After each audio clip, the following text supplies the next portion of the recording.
نحمده ونصلي ونسلم على رسوله الكريم وأشهد أن لا إله إلا الله وحده لا شريك له وأشهد أن محمدًا عبده ورسوله أما بعد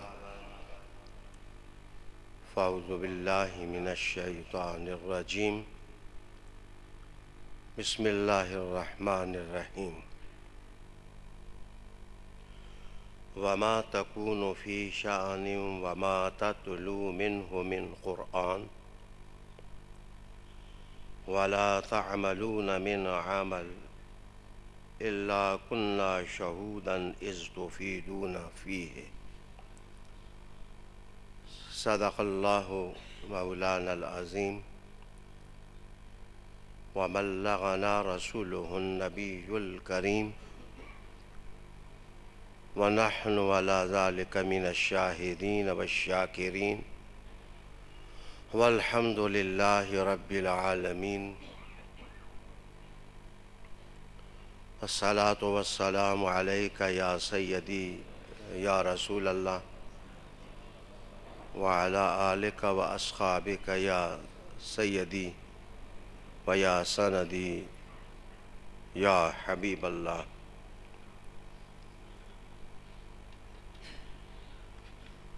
حاضرین ناظرین اور سامعین،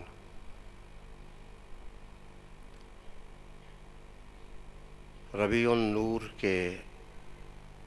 سہانے ماہ کی مناسبت سے قرآن حکیم فرقان مجید کی ایک آیہ کریمہ کا حوالہ گفتگو کے لیے قائم کیا ہے، جو عنوان گفتگو کے لیے قائم ہوا اسے سرنامہ کلام بنایا گیا۔ وہ رحمت للعالمین آقا صلی اللہ علیہ وآلہ وسلم کی شان ہے۔ شان رسالت کے حوالے سے قرآن و سنت کے بے پایاں سمندر سے موتی چننے کے انداز اور اسلوب مختلف بھی ہو سکتے ہیں اور کثیر بھی ہو سکتے ہیں، لیکن میں آج چاہوں گا کہ سب سے پہلے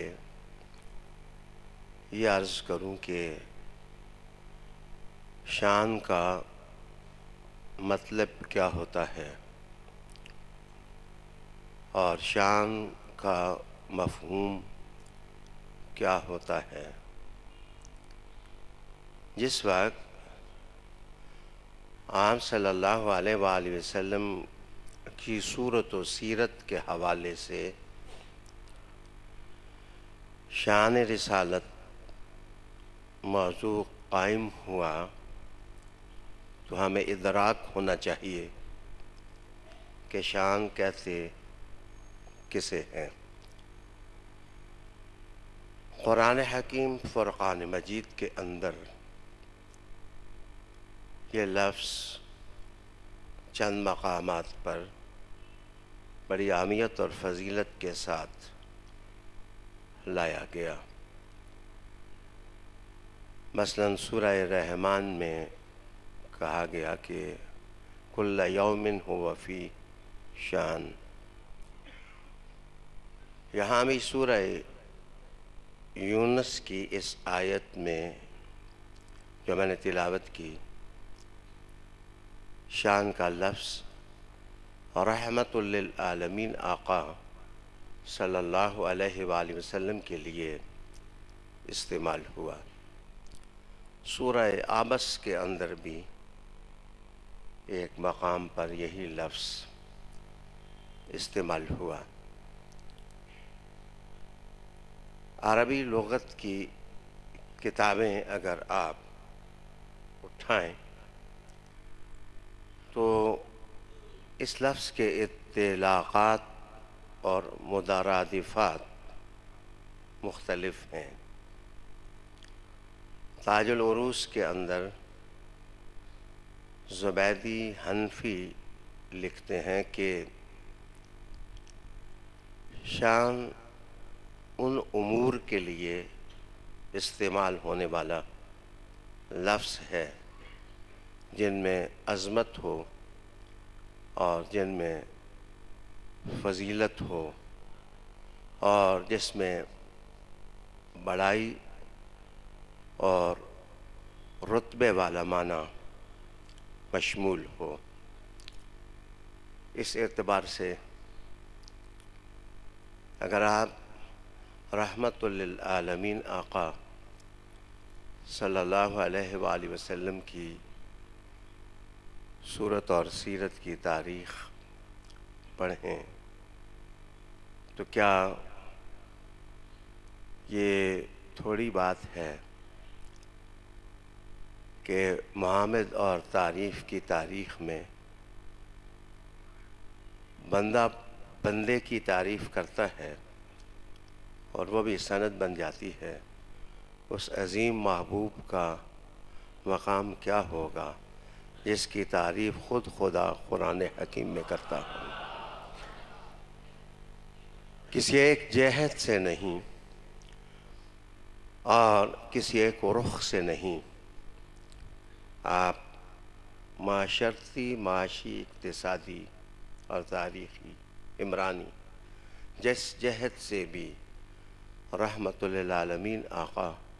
صلی اللہ علیہ وآلہ وسلم کی سیرت اور شان دیکھیں گے، آپ محسوس کریں گے کہ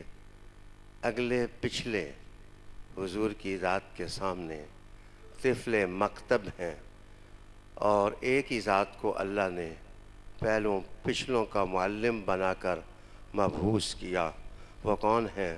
وہ آمنہ کے لخت جگر محمد الرسول اللہ صلی اللہ علیہ وآلہ وسلم ہیں۔ اس کے بعد دوسری چیز جو لسان العرب میں ابن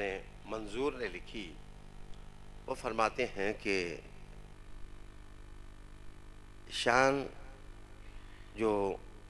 قرآن حکیم نے دشمنی کے معنوں میں استعمال کیا، اس کا اساسی معنی غالب ہونا ہوتا ہے، اور غالبی اس طرح کہ ایک فریق مغلوب ہو اور ایک فریق غالب ہو۔ اللہ تعالیٰ کے لیے جو سورہ رحمان میں یہ لفظ لائے گئے کہ کل یوم ہوا فی شان، تو اس کا یہ مطلب نہیں ہے کہ اللہ کی حالت ہر وقت بدلتی رہتی ہے، اس کا یہ معنی نہیں ہوگا۔ اس کا معنی یہ ہوگا کہ شعون جتنے بھی ہیں، حالات بدل کر کے جس رخ پر بھی جائیں، وہ اللہ کے سامنے اس کی مٹھی میں ہوتے ہیں، اس کے قدرت میں ہوتے ہیں، وہ ان پر غالب ہوتا ہے۔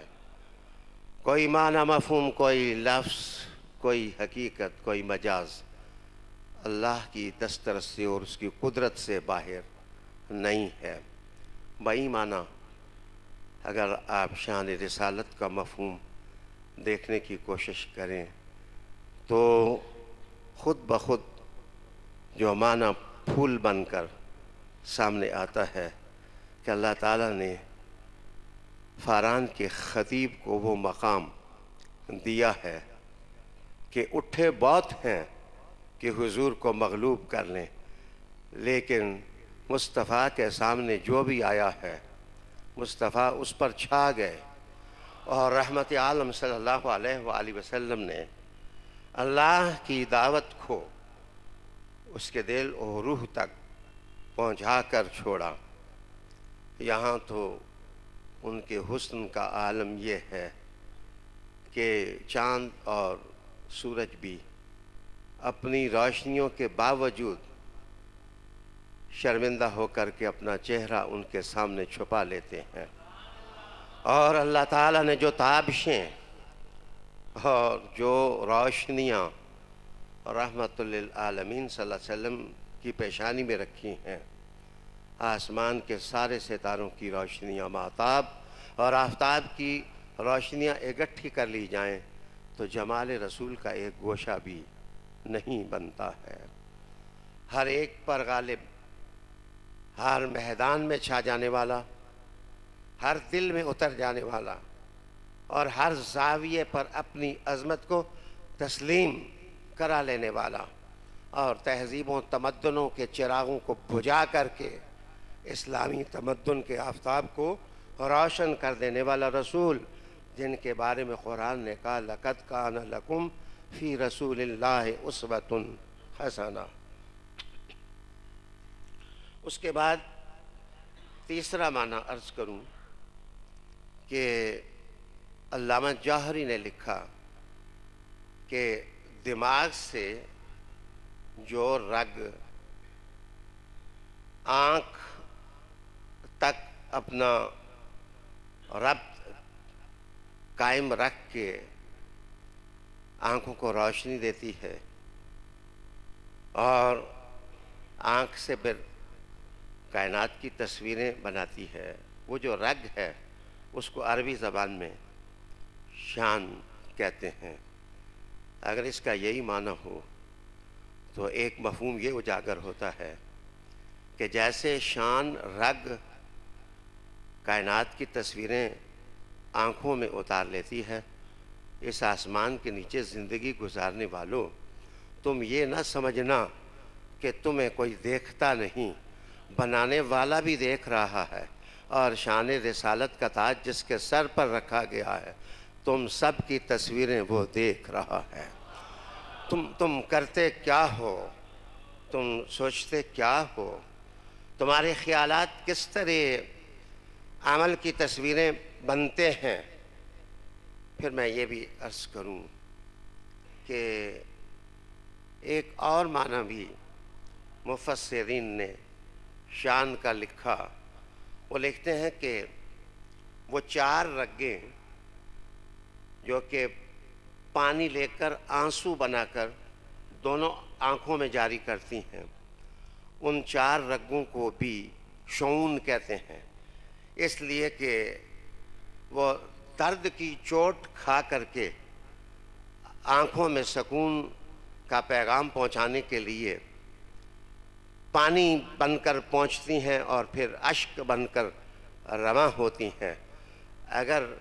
اس کا معنی بھی شان ہے تو پھر شان رسالت کا معنی یہ ہوگا کہ لوگوں، جب تم تکلیف میں ہوتے ہو اور مصیبت میں ہوتے ہو تو ایک تو وہ رگیں ہیں